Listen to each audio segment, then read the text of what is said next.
দেখেন গাইস, আমাদের ইকরামণি ছোটবেলায় আমরাও এরকম যেখানে সেখানে ঘুমিয়ে পড়তাম। বাবা মা আমাদেরকে নিয়ে যেত বিছানায়। তো আজকে আমি ওকে বেডে নিয়ে যাব। আম্মা জান, আম্মা জান। ও ঠিক এভাবেই আমাদের বাবা মা আমাদেরকে কোলে করে নিয়ে যেত। এভাবেই আমরাও বাবা মাকে খুব কষ্ট দিয়েছি। আর এখন ছেলে মেয়ে কি বলবো, সন্তান না হলে বাবা মার কষ্টটা বুঝতাম না, বাবা মা কত কষ্ট করতো।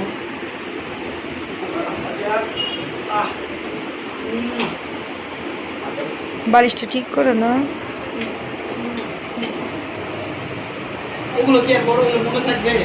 জীবনে থাকবে না। আমার যেরকম মনে নাই, আমার আব্বা আম্মা এরকম আদর করতো, ওরও মনে থাকবে না। দাও মোবাইল দাও।